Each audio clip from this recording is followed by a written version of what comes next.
Welcome, my friend. Whether you're beginning your morning, finishing a long day, or simply taking a quiet moment to rest, thank you for joining us. If financial worries have been weighing heavily on your heart lately, I believe today's message will encourage you. For the next few minutes, set aside every distraction and allow God's Word to speak to your heart. Perhaps today your heart needed this gentle reminder that you are seen, you are loved, and you are never forgotten. Money troubles have a quiet way of stealing our sleep. They sit heavy on our chests in the middle of the night. When bills mount up and bank accounts drain, fear whispers that you are entirely on your own. But that whisper is a lie. Our main scripture today is found in Philippians Chapter 4, verses 18 through 20. Indeed, I have all and abound. I am full, having received from Epaphroditus the thing sent from you, a sweet-smelling aroma, an acceptable sacrifice, well-pleasing to God. And my God shall supply all your need according to his riches in glory by Christ Jesus. Now to our God and Father be glory forever and ever. Amen. Notice these words carefully. Paul isn't writing from a place of wealth or comfort. He's writing after receiving a generous gift from the Philippian believers, and he points them back to the true source of every good thing, God himself. Then he declares with confidence, "And my God shall supply all your need according to his riches in glory by Christ Jesus." Paul does not say God might supply your needs. He says God will. Your current financial struggle is real, but it is not the end of God's faithfulness toward you. Today, we are going to rediscover where true security lives. Financial pressure is one of the heaviest burdens a person can carry because it affects almost every corner of daily life.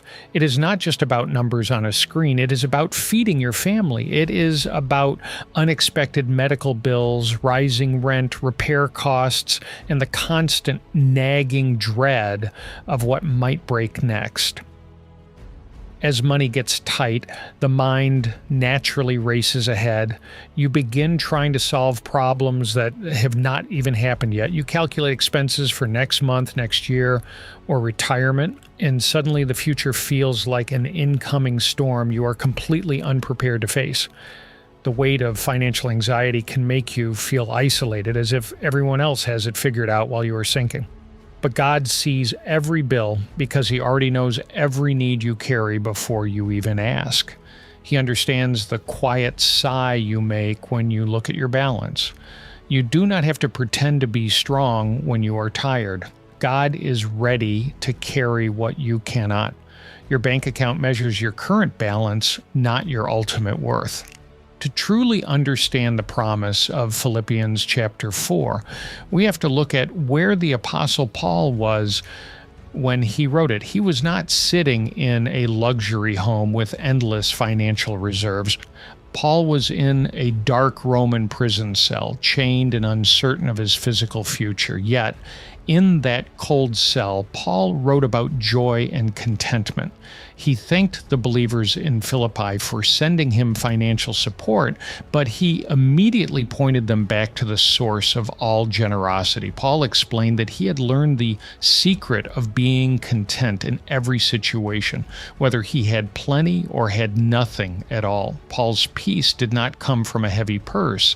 It came from a heavy faith. He knew that circumstances shift like the wind, but God's character remains unshakable. When Paul said God would supply all their needs, he was speaking from lived experience.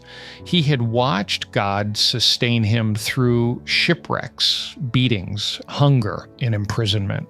When you anchor your heart to Christ, your peace stops depending on the stock market or your pay stub. You discover that Jesus is not just a helper in the storm, he is your quiet harbor. We live in a world that constantly confuses what we want with what we actually need. Culture tells us that security means luxury, abundance, and having enough money to guarantee comfort for decades. But God defines provision through the lens of his perfect wisdom. God promises to supply your needs, not every earthly desire. That is not a restriction. It is a loving protection. A loving parent does not give a child everything they scream for, but everything required for their growth, health, and life. Notice how Paul describes the warehouse of God's provision, according to the riches of his glory in Christ Jesus. Earthly banks can fail, currencies can inflate, budgets can collapse, but the riches of God's glory are infinite, eternal, and completely immune to economic downturns. God never runs low on resources. He never faces a shortage of grace, wisdom, open doors, or divine strength.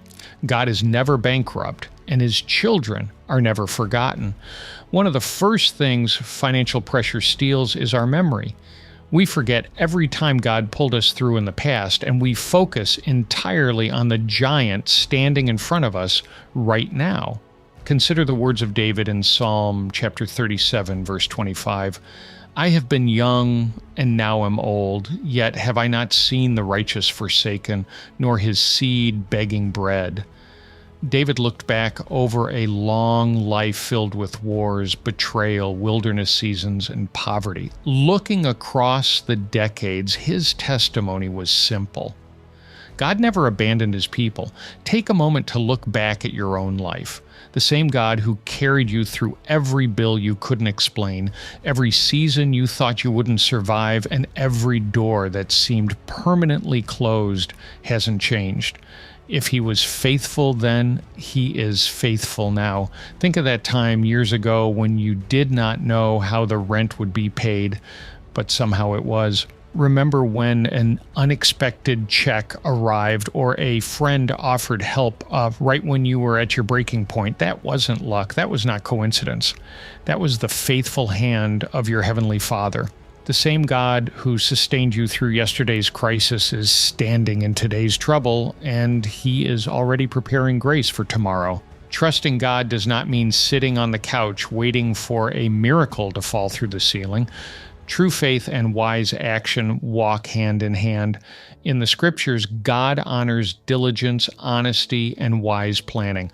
Trusting God with your finances includes making wise choices, creating a budget, living within your means, seeking sound advice, and working with diligence. Consider how Jesus speaks about our daily lives in Matthew chapter 6, verses 31 through 33. Therefore, do not worry, saying, "What shall we eat? Or what shall we drink? Or what shall we wear?" For the Gentiles seek after all these things, and your heavenly Father knows that you need them all. But seek first the kingdom of God and his righteousness, and all these things shall be added to you. Notice the order. Jesus does not tell us to ignore daily responsibilities. He tells us to reorder our priorities. When you seek God first, aligning your heart, your work, and your decisions with his kingdom, he takes personal responsibility for supplying your physical daily care. Stewardship is doing what you can with what you have while trusting God to do what you cannot. Do what is practical, release what is impossible, and leave the outcome to God. When we examine the Bible, we see that God rarely provides through hoarding. He provides through trust. Think of the Israelites in Exodus chapter 16. As they wandered through the vast, barren desert, there were no grocery stores, no crops, and no water wells, yet every single morning, God rained down manna from heaven. But there was a rule. They could only collect enough for that single day. If they tried to hoard extra out of fear for tomorrow, it spoiled. God was teaching them a crucial habit, daily reliance on his word. Or consider the prophet Elijah in 1 Kings chapter 17. During a severe drought, God sent Elijah to a hidden brook. Every morning and evening, God commanded ravens, birds that naturally scavenge for themselves, to bring Elijah bread and meat. When the brook eventually dried up, God directed him to a poor widow who only had a handful of flour and a tiny drop of oil left.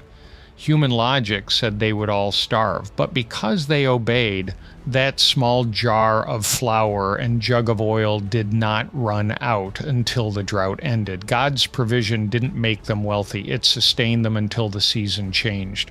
God is not limited by conventional logic. He can use unexpected sources, open closed doors, and stretch what little you have until the season turns. One of the greatest traps of financial anxiety is trying to carry tomorrow's burdens with today's strength.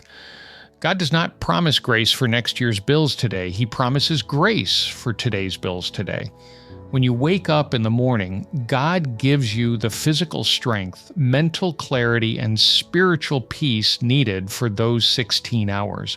If you try to carry next month's financial worries into today, you will crumble under a weight you were never meant to carry yet. In Hebrews Chapter 13, verses 5 through 6, the scripture gives us this comforting instruction. Keep your lives free from the love of money and be content with what you have, because God has said, "Never will I leave you, never will I forsake you." So we say with confidence, "The Lord is my helper. I will not be afraid." Your ultimate security is not a high net worth. It is the permanent presence of Almighty God. When you have God, you have the Creator of the universe walking beside you. Rest your mind tonight, knowing that tomorrow belongs to Him. Worry does not empty tomorrow of its sorrow. It only empties today of its strength. As we navigate financial struggles, we must remember the greatest provision God ever offered. He did not look at our spiritual poverty and send us silver or gold. He sent us His only Son, Jesus Christ. If God was willing to give His greatest treasure, His own Son, to secure your eternal soul, will He withhold the smaller daily necessities of your physical life? In Christ, you are adopted into the family of God. You are an heir to the King of Kings. Earthly hardship is real, but it is temporary. The material things of this world will fade, decay, and vanish. But the love, grace, and redemption found in Jesus remain forever. When you feel poor in your wallet, remind yourself how rich you are in grace. You are forgiven. You are loved. You are chosen. You carry a hope that no financial market can ever diminish. My dear friend, as we prepare to close our time together, hold fast to these truths. Whatever financial pressure you're facing today, it cannot separate you from the faithful hands of God. Walk forward with quiet confidence. Do your best with what God has placed in your hands today. Release the fear of tomorrow and trust that your Heavenly Father knows your needs. He has brought you through every valley you have ever walked, and He will carry you through this one too. Before we pray together, take a moment to settle your heart and enter into God's peace. Heavenly Father, thank you for being our faithful provider. You know every need, every burden, and every fear we carry about tomorrow. You see the bills, you see the bank accounts, and you see the quiet stress hiding in our hearts. Teach us to trust you even when money is tight and the future feels uncertain. Give us wisdom to manage what you have entrusted to us, courage to keep moving forward, and peace that surpasses all human understanding. Help us remember your faithfulness in the past so we can trust you with today and tomorrow. Forgive us for the times we have let worry replace our faith. May our confidence rest not in our possessions or salaries, but in your unfailing love and eternal promises. Provide for every viewer watching or listening today. Open doors no human can shut. Grant unexpected peace and bring daily bread to every home represented here. We believe you will never leave us nor forsake us. In Jesus' mighty name we pray. Amen. Thank you for watching and spending your time with us today. Keep your chin up, keep your eyes fixed on Jesus, and remain close to Him through every single step of your journey. If this message refreshed your spirit, please consider sharing it with a friend, family member, or coworker who might be going through a tough season right now. You never know whose heart needs this exact encouragement today. Also, we would love to stand with you in faith. please leave a comment down below saying, "God is my provider." Declaring this together builds up our entire community and reminds us all that we are walking this path of faith hand in hand. Remember, money may be tight, but God's grace is endless. Trust Him one day at a time. Have a great day and God bless.